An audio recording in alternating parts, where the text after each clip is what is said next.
오늘 말씀은 산상수훈, 마태복음 5장부터 7장까지 산상수훈의 마지막 부분입니다. 산상수훈은 인류 역사에서 다시 나올 수 없는 가르침이라고 해도 전혀 과언이 아닙니다. 수많은 고전들, 인문학 서적들, 베스트셀러들이 쏟아져 나왔지만 산상수훈에 비할 바가 되지 못합니다. 그 어떤 수식어로도 산상수훈의 가르침을 묘사하는 데는 부족합니다. 그래서 신앙이 없는 사람들조차도 산상수훈을 탁월한 가르침으로 인정하고, 신앙이 없는 사람들도 저술이라든지 책에 이 내용들을 받아들이고 인용하고 심지어 자기 인생의 모토로 삼기도 하는 분들이 적지 않습니다. 이 산상수훈은 듣고 그냥 스쳐 지나가는 말씀이 아닙니다. 예수님께서도 산상수훈을 그냥 마치지 않으셨습니다. 산상수훈의 말씀대로 살아가겠느냐 아니면 거부하겠느냐, 어느 한편을 선택해야 한다고 말씀합니다. 사람들은 이런 선택의 상황 자체를 못마땅해하고 심지어 거부 반응을 보이는 분들도 있습니다. 자신이 주도적으로 어떤 입장에서 선택하거나 결정하지 않고 내몰리듯이 무언가를 결정해야 된다는 것을 싫어하는 것이죠. 사람의 본성 가운데 그런 마음들이 있습니다. 아무런 부담감이 없이 편안하게 살고 싶어 합니다. 설사 무엇인가를 선택하더라도 강요받거나 몰아가지는 그런 상황이 아니라 차분하게 판단할 수 있으면 좋겠다. 그것이 인격적이다. 그렇게 대해달라고 말씀합니다. 지금보다 나중에 더 나은 판단을 할 수 있으리라는 가정이 있다면 충분히 납득할 수 있는 생각이겠죠. 지금보다 나중에 더 나은 판단을 할 수 있으리라 하는 가정, 그것이 과연 옳은지를 검토해 보아야 합니다. 만일 산상수훈을 예수님께서 말씀하는 것을 마치시면서 그 자리에서 선택하는 것보다 나중에 선택하는 것이 더 낫다는 것이 확실하다면, 옳다면 예수님께서 그 자리에서 결론으로 말씀하지 않으셨을 것입니다. 예수님은 산상수훈을 마무리하시면서 이미 살펴본 것처럼 연달아 둘 중에 하나를 선택해야 된다고 말씀하셨습니다. 좁은 길이 있고 큰 길이 있습니다. 아름다운 열매를 맺기도 하지만 나쁜 열매를 맺기도 합니다. 아버지의 뜻대로 행하는 자가 있는가 하면 주여 주여 하는 자가 있습니다. 어느 한편을 택해야 된다고 대조해서 말씀하셨습니다. 그리고 오늘 24절의 그러므로는 산상수훈의 최종 결론입니다. 결론 중에서도 결론입니다. 네 번째 선택입니다. 두 건축자가 있는데 두 건축자 가운데 어느 한편을 택하고 그 길로 가야 한다고 합니다. 이 두 건축자의 비유는 지금 선택해야 된다는 말씀입니다. 나중에 더 나은 선택을 할 수 있으리라는 가정 자체가 불가능하다는 것을 드러내는 것이 두 건축자의 비유입니다. 말씀을 듣는 순간 사람들은 이제 자기 인생이라는 집을 짓기 시작합니다. 나중에 짓는 것이 아니라 산상수훈의 말씀을 듣는 그 순간부터 집을 지어가기 시작합니다. 집을 이미 지어가기 시작한다면 나중에 어떻게 하겠습니까? 나중으로 미룰 수가 없다는 것이죠. 두 건축자 중에 한 사람은 지혜로운 사람이고 다른 한 사람은 어리석은 사람이라고 하십니다. 왜 한 사람은 지혜롭다고 하는지 또 한 사람은 어리석다고 하는지 그들이 지은 집을 서로 비교해 보아야 합니다. 이 건축자가 집을 짓는다는 것은 우리 인생이 살아가는 것이 건축하는 것, 집을 짓는 것과 같다는 말씀입니다.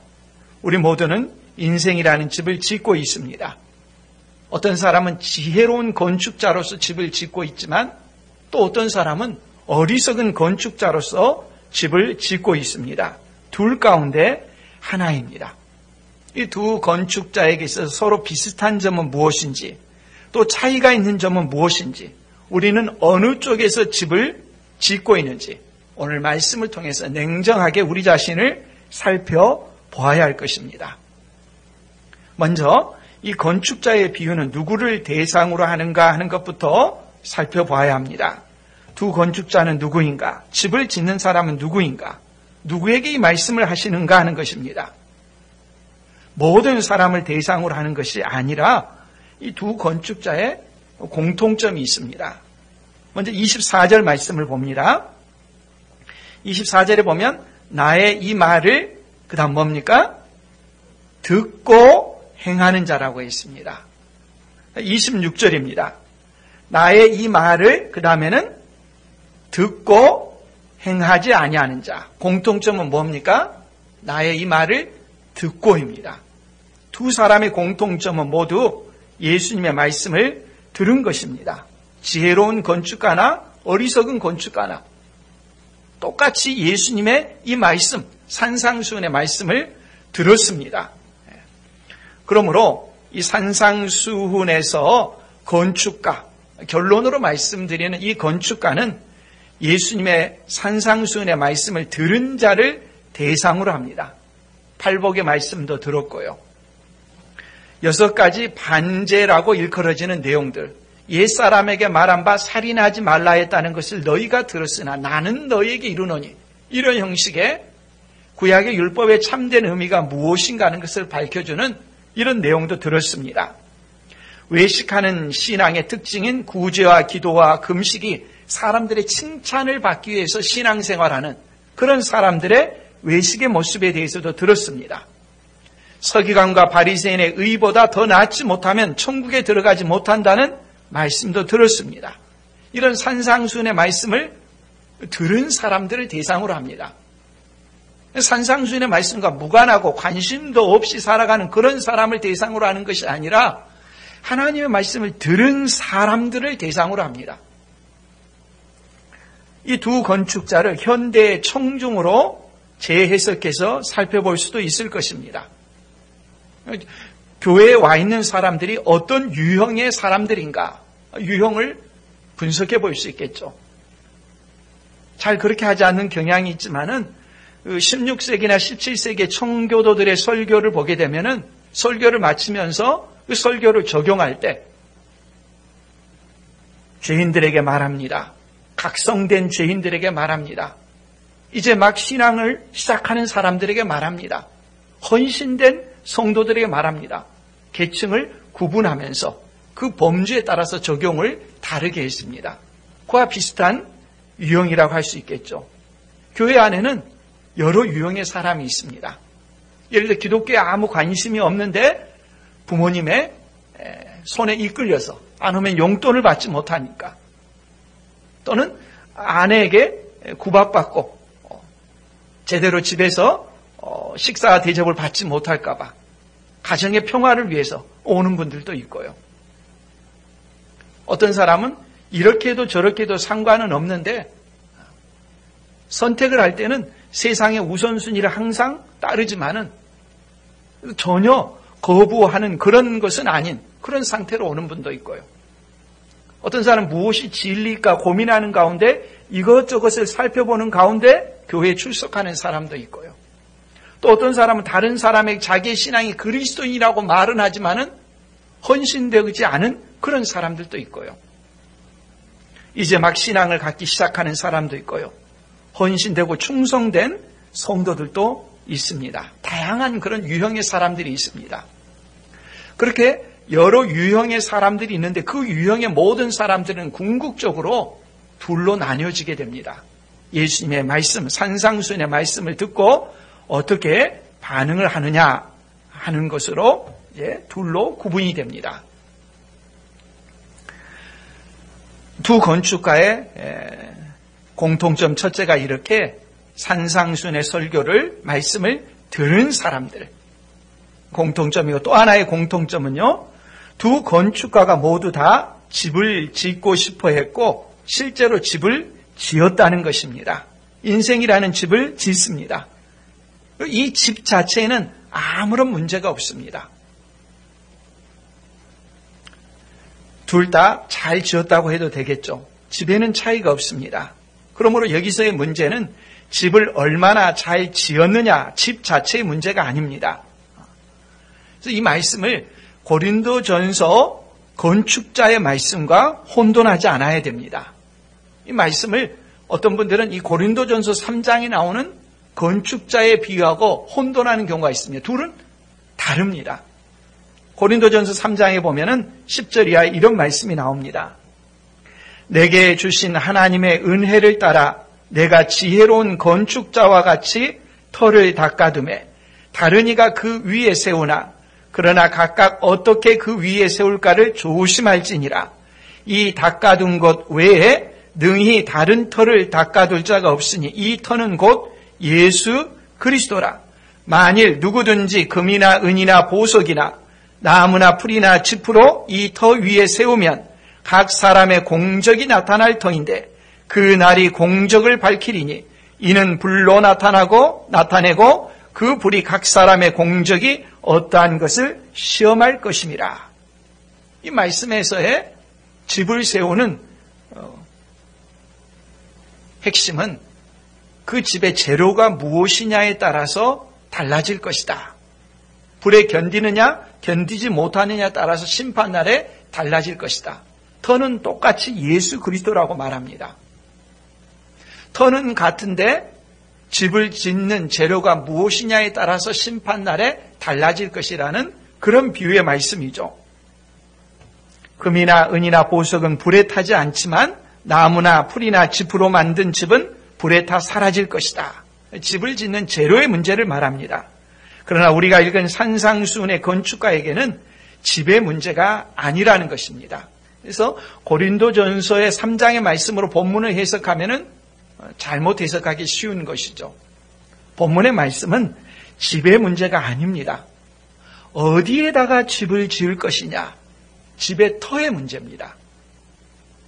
그래서 두 건축자의 차이점은 집에 있는 것이 아니라 그 집을 어디에 세울 것인가, 이 문제에 있습니다. 어떤 건축가는 지혜로운 자이고 어떤 건축가는 어리석은 자라고 불립니다. 그 차이점은 터의 문제입니다. 지혜로움과 어리석음은 보이는 부분에서 차이가 나타나지 않습니다. 보이지 않는 부분의 차이입니다. 뒤집어 말하자면은 지혜로움과 어리석음이 겉으로는 잘 드러나지 않습니다. 바로 그 점이 중요한 것입니다. 겉으로 드러나지 않기 때문에 많은 사람들이 어리석은 방식을 택하고 있습니다. 겉으로 드러나지 않는 것을 사람들은 주목하지 않습니다. 그런 것으로는 평가를 받기 어렵기 때문이죠. 지혜로운 자는 누구냐? 나의 이 말을 듣고 행하는 자라고 하십니다. 어리석은 자는 누구냐? 나의 이 말을 듣고 행하지 아니하는 자라고 합니다. 지혜로운 자와 어리석은 자는 그 차이는 행하느냐, 행하지 않느냐, 이 차이입니다. 차이점은 행함인 것이죠. 산상수훈의 말씀은 건축으로 말하자면 설계도와 같습니다. 예수님께서 설계도를 주셨습니다. 산상수훈입니다. 그 설계도대로 집을 지으면 지혜로운 사람입니다. 그 설계도를 받았지만은, 보았지만은 그 설계도를 덮어버리고 내 생각대로 세상의 방식대로 따르면 그건 어리석은 사람입니다. 설계도에는 반석 위에 짓도록 되어 있습니다. 지혜로운 건축자는 이 설계도를 따라서 반석 위에 지었다고 합니다. 24절 말씀에 그러므로 누구든지 나의 이 말을 듣고 행하는 자는 그 집을 반석 위에 지은 지혜로운 사람 같으리니. 그렇지만 어리석은 건축자는 설계도를 보고 무시했습니다. 설계도대로 반석 위에 짓는 것이 아니라 모래 위에 지었습니다. 26절 말씀에 나의 이 말을 듣고 행하지 아니하는 자는 그 집을 모래 위에 지은 어리석은 사람 같으리니. 오늘 말씀의 그러므로 핵심은 바로 이 내용입니다. 왜 어리석은 자는 설계도를 보았는데, 반석 위에 지으라고 되어 있는 설계도를 보았는데 그렇게 하지 않고, 그렇게 따르지 않고, 왜 설계도를 무시하고 모래 위에 집을 지었느냐? 핵심이 되겠죠. 반석 위에 지은 집과 비교하면 알 수가 있습니다. 반석 위에 지은 집에 대해서 누가복음 6장 48절은 조금 더 상세하게 말합니다.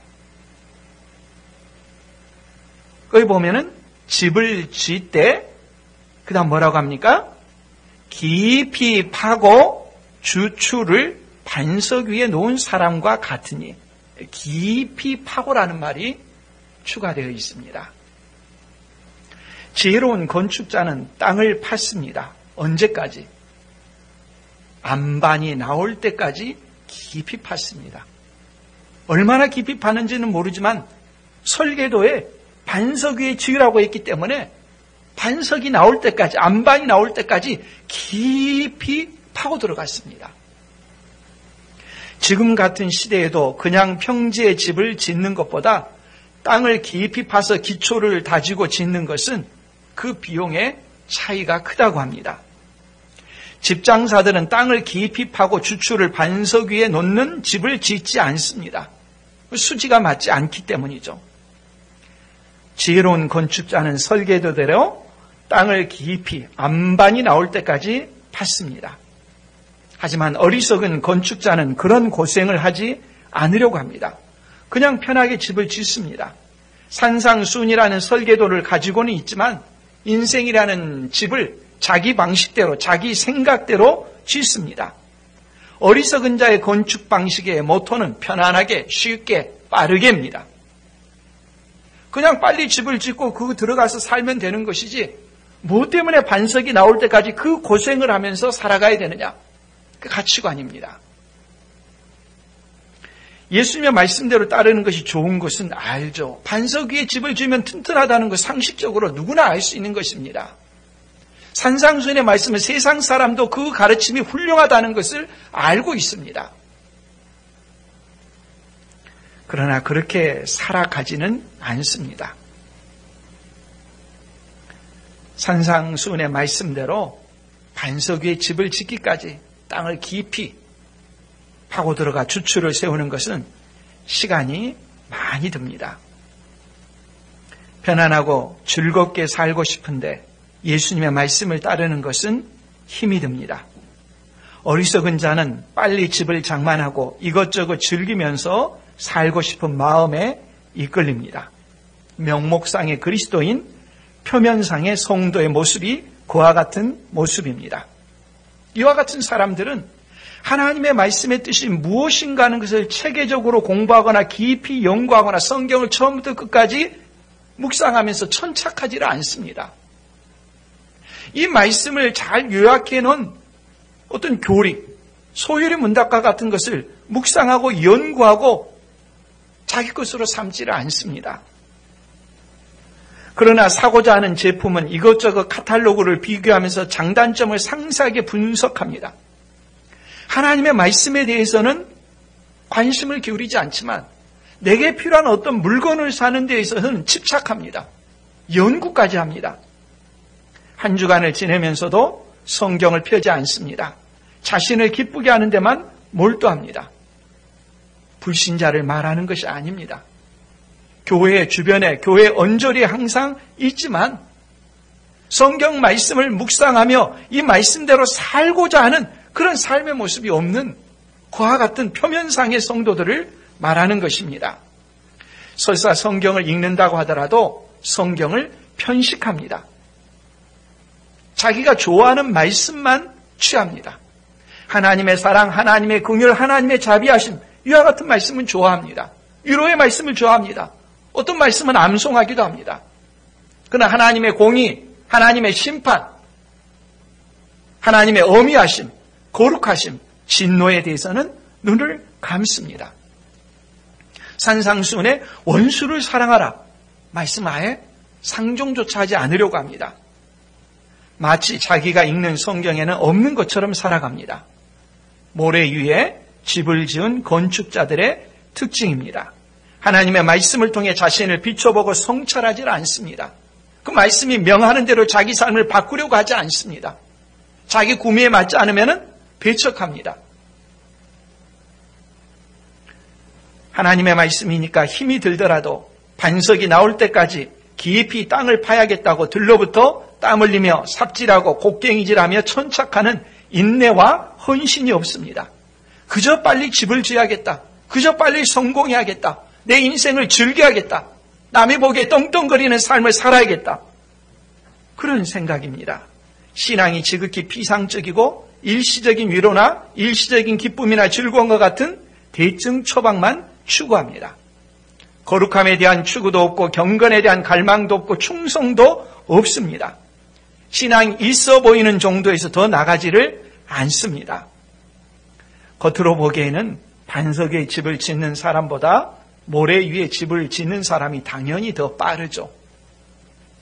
한참을 땅을 파고 있어도 땅만 파고 있는 사람이 있는가 하면 어떤 사람이 이미 집을 올리고 있습니다. 밑으로 파고 있는 사람과 위로 올리는 사람은 차이가 있을 수밖에 없죠. 그렇게 다 끝나겠습니까? 집을 잘 지었는지 판단하는 때가 오게 됩니다. 반드시 오게 됩니다. 25절과 27절 말씀입니다. 비가 내리고 창수가 나고 바람이 불어 그 집에 부딪히되. 비가 내리고 창수가 나고 바람이 불어 그 집에 부딪히되. 두 집 모두, 두 건축가가 지은 집에 모두 공통된 재난이 닥쳐옵니다. 한 번 오는 것이 아니라 연달아 옵니다. 숨가쁘게 불어닥칩니다. 그때 결판이 납니다. 비가 내리지 않던데 이스라엘 같은 것은 우기와 건기가 있어서 건기 때는 비가 내리지 않습니다. 비가 내리지 않던 때 잘 지었습니다. 아프지 않은 건강한 때 내 힘과 능력으로 무엇이든지 할 수 있는 그 젊음 하나를 믿고 건강 하나를 믿고 자기 능력 하나를 믿고 거창하게 살아갔습니다. 그러나 반드시 우기가 옵니다.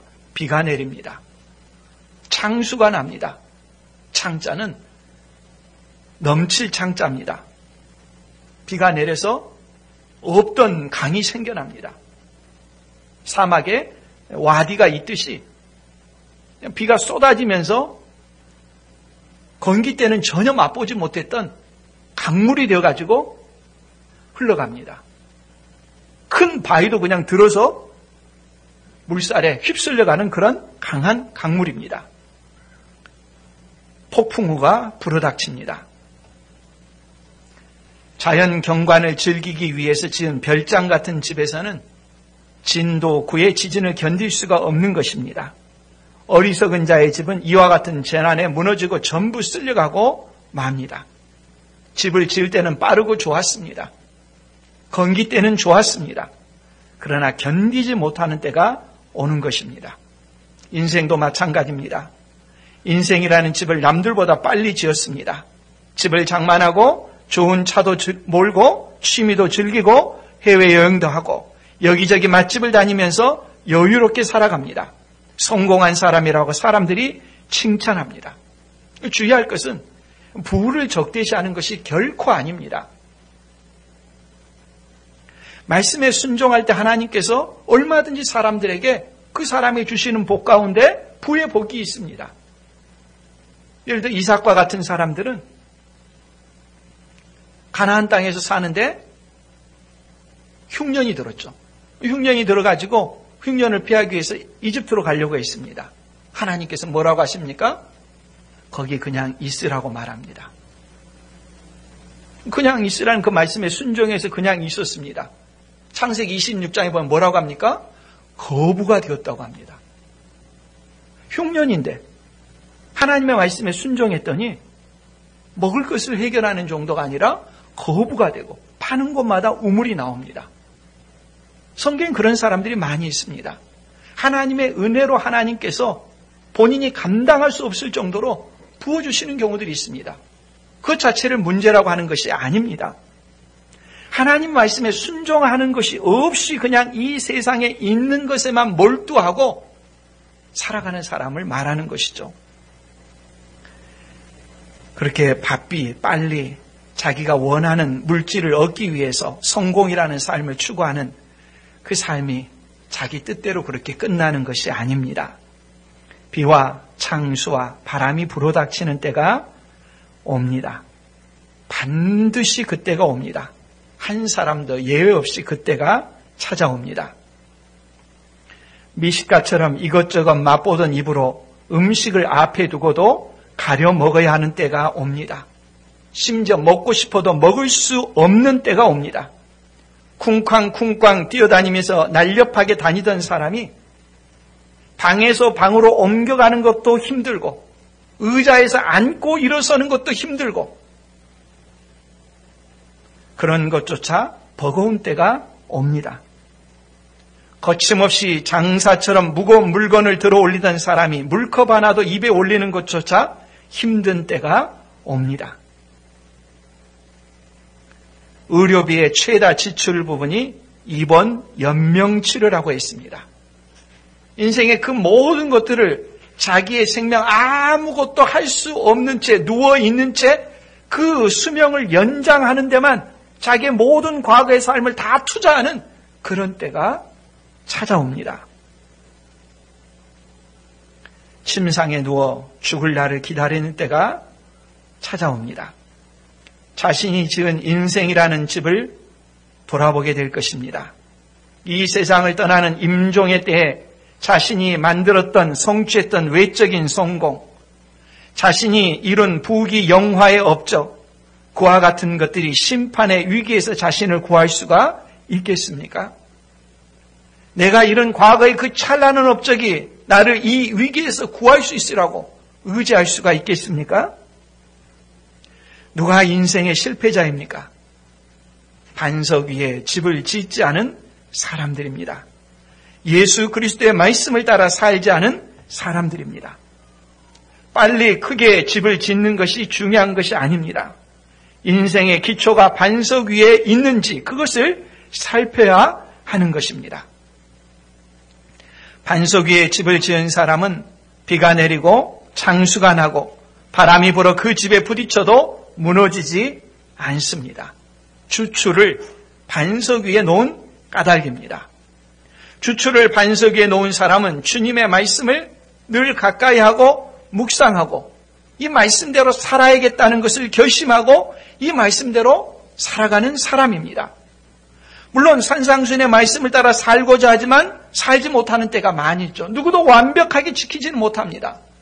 그럼에도 이 말씀을 따라서 살고자 하는 것이 이 사람의 가장 중요한 실천의 동기고 결정의 기준이 되는 사람입니다. 이와 같은 사람은 어떤 사람인가? 시편 112편 7절 말씀에 그는 흉한 소문을 두려워하지 아니하며 여호와를 의뢰하고 그의 마음을 굳게 정하였도다. 흉한 소문을 두려워하지 않습니다. 이런저런 어려운 소식들이 자기에게 물밀듯이 그냥 닥쳐오더라도 그런 소문 때문에 마음이 쿵 하고 가라앉거나 어쩔 줄 몰라 하거나 그러지를 않습니다. 흉한 소문을 두려워하지 않는 삶, 산상수훈의 말씀에 따라서 살아가던 사람입니다. 또한 이사야 28장 16절 말씀에 반석의 집을 지은 사람은 어떤 사람이냐? 그러므로 주 여호와께서 이같이 이르시되 보라 내가 한 돌을 시온에 두어 기초를 삼았노니 곧 시험한 돌이요 귀하고 견고한 기초돌이라 그것을 믿는 이는 어떻습니까? 다급하게 되지 아니하리로다. 예전 성경은 제가 기억하기로 급절하게 되지 아니하리로다. 어떤 충격적인 소문을 듣더라도 아유 어떻게 하지? 당황하거나 급절하거나 그렇지 않다는 것입니다. 자기의 모든 인생을 하나님께 맡겼기 때문에 주추 위에 예수 그리스도 반석 위에 자기 인생을 짓는 말씀대로 실천하는 순종하는 삶이었기 때문에 어떤 소문을 듣더라도 중병의 소식을 듣더라도 연달아 가까운 어떤 사람들이 죽더라도 자기가 의지하는 그와 같은 어떤 삶의 영역들이 다 무너지는 것처럼 보이더라도 그로 인해서 당황하지 않습니다. 인생은 두 건축자가 있습니다. 우리는 어느 건축을 하고 있는지 우리 자신을 진지하게 성찰해 봐야 할 것입니다. 예수님께서 산상수훈의 말씀을 선포하시자 사람들이 놀랐다고 합니다. 28절에 놀랐다는 말씀, 경악했다는 것입니다.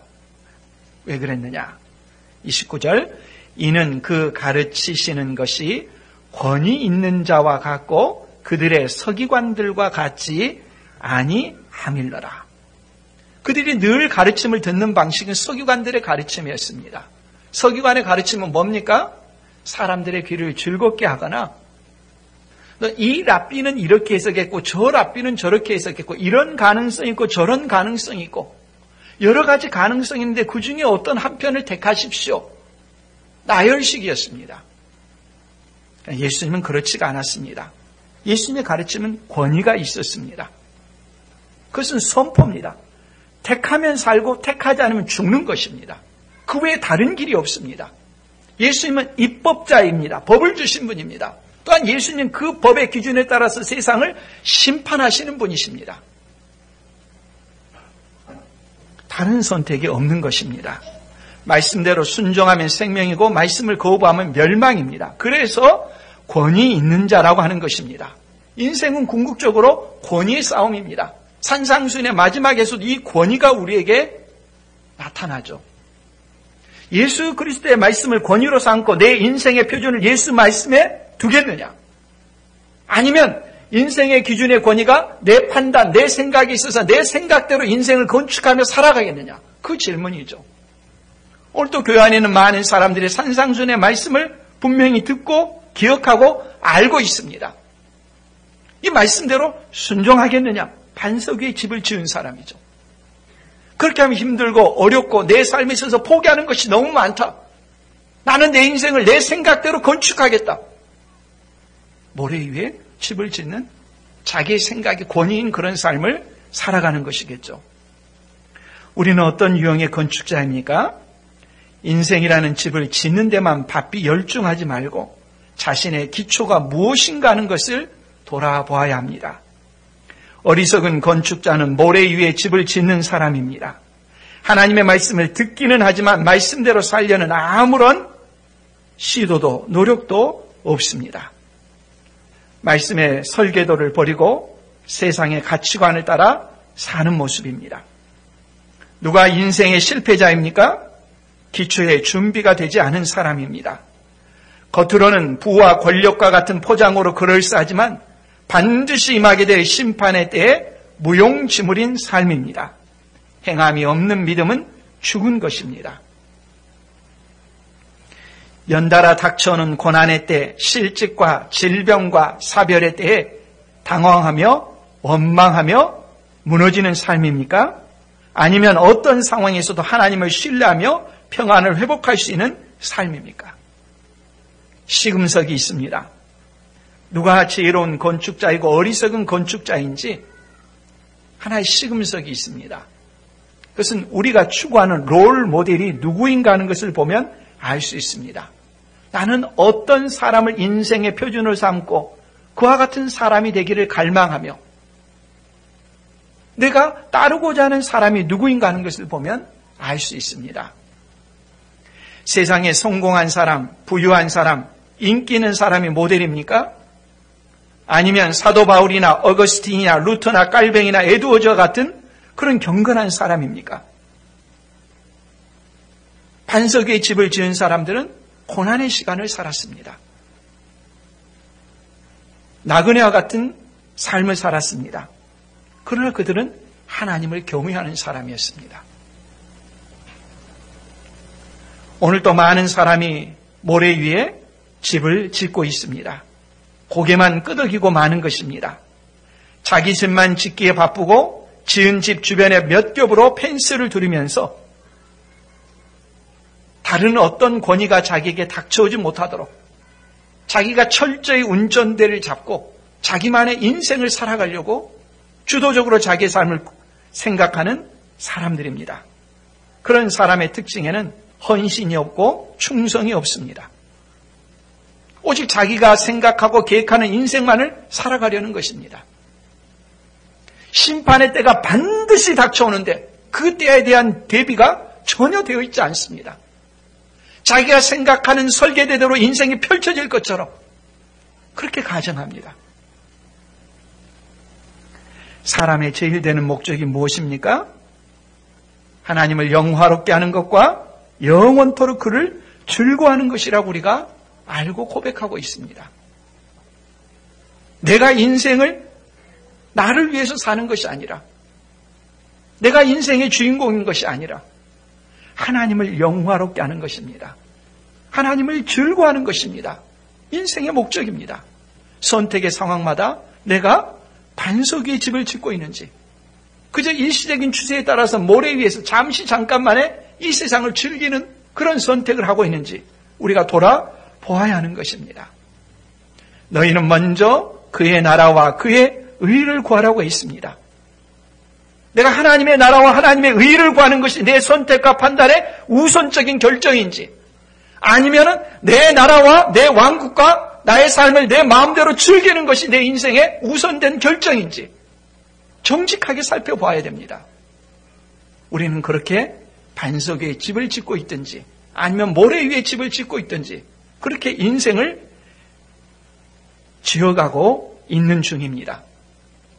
겉으로 보기에는 휘황찬란할지 모릅니다. 그러나 반드시 비가 내리고 창수가 나고 바람이 불어서 그 집에 부딪히는 심판의 때가 다가온다는 것을 잊지 않아야 합니다. 우리의 교회가 반석 위의 교회로서, 우리의 인생이 반석 위의 인생으로서, 우리의 가정이 반석 위의 가정으로서, 우리 자신의 집이 반석 위에 지은 집으로서 하나님 앞에서 심판의 때 무너지지 않고 굳게 서 있는 우리 모두가 될 수 있기를 바랍니다.